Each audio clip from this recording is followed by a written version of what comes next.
श्री स्वामी समर्थ. नमस्कार मंडळी. आजचा विषय खूप गंभीर आहे. जर तुमच्या आयुष्यात एखादा शत्रू सतत अडथळे निर्माण करत असेल, तुमच्या प्रगतीवर जळत असेल, पाठीमागून वार करत असेल, खोट्या अफवा पसरवत असेल, कामात नुकसान करत असेल किंवा कोर्ट कचेरी वाद मतभेद यामुळे तुम्ही मानसिक त्रासात असेल तर हा व्हिडिओ शेवटपर्यंत ऐका. कारण आज मी तुम्हाला महाशिवरात्रीच्या दिवशी करायचा आहे एक असा शक्तिशाली आध्यात्मिक उपाय सांगणार आहे जो तुम्ही जर हा फक्त उपाय तुमच्या संरक्षणासाठीच आहे. लक्षात ठेवा, आपण कुणाचं वाईट मागण्यासाठी नाही तर स्वतः भोवती संरक्षण कवच निर्माण करण्यासाठी महादेवाच्या शरण जात आहोत.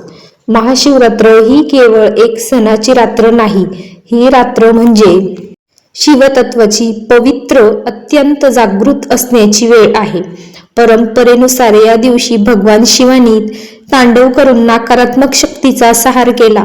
शिव म्हणजे सहकारता, पण तो अधर्म, अन्याय आणि दुष्ट प्रवृत्तीचा संहार करतात.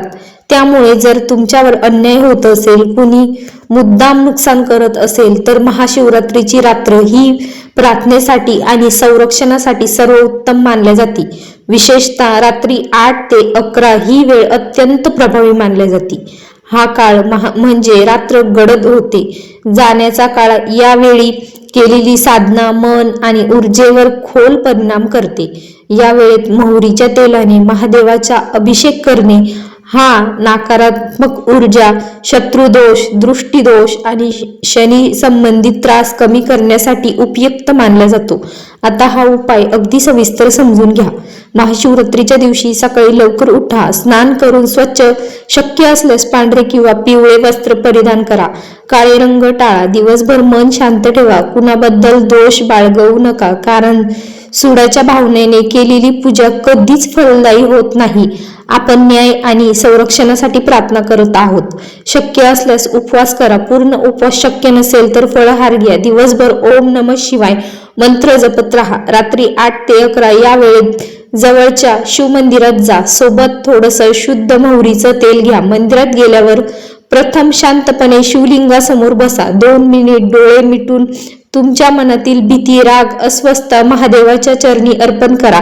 यानंतर हात जोडून स्पष्ट संकल्प करा, हे महादेवा, माझ्यावर अन्याय करणाऱ्यांपासून माझे रक्षण कर. माझ्या आयुष्यातील अडथळे दूर कर. मला धैर्य, संयम आणि सत्तेच्या मार्गावर चालण्याची शक्ती दे. जो कुणी माझं वाईट करत असेल त्याला सद्बुद्धी दे. संकल्प केल्यानंतर प्रथम शुद्ध पाण्याने शिवलिंग स्वच्छ करा. त्यानंतर थोड्या प्रमाणात मोहरीचं तेल अर्पण करा. लक्षात ठेवा, तेल जास्त प्रमाणात ओतू नका. अभिषेक करताना 108 वेळा ओम नमः शिवाय मंत्र जप. प्रत्येक मंत्रासोबत मनात कल्पना करा की तुमच्या भोवती तेजस्वी प्रकाशाचं कवच तयार होत आहे. त्यानंतर पुन्हा थोड्या पाण्याने शिवलिंग स्वच्छ करा. 3 किंवा 5 पानाचा अखंड बेलपत्र अर्पण करा. धूप आणि दीप लावा. शक्य असल्यास 11 वेळा महामृत्युंजय मंत्र म्हणा. हा मंत्र भीती, संकट आणि नकारात्मक शक्तींपासून संरक्षण देणारा मानला जातो.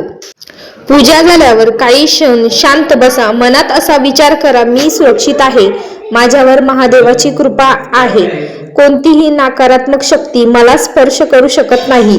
ही सकारात्मक भावना अत्यंत महत्त्वाची आहे. घरी परतल्यानंतर त्या दिवशी एखाद्या गरजू व्यक्तीला अन्नदान करा, कारण दान केल्याने कर्मशुद्धी होते आणि नकारात्मक ऊर्जा कमी होते.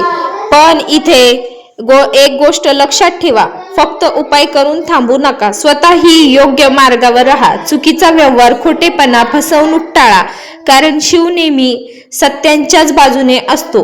हा उपाय केल्यानंतर लगेच चमत्कार दिसेलच असं नाही, पण हळूहळू शत्रूचा प्रभाव कमी होतो, तुमचा आत्मविश्वास वाढतो, अडथळे कमी होऊ लागतात. अनेक वेळा शत्रू स्वतःहून दूर होतात किंवा परिस्थिती तुमच्या बाजूने वळते.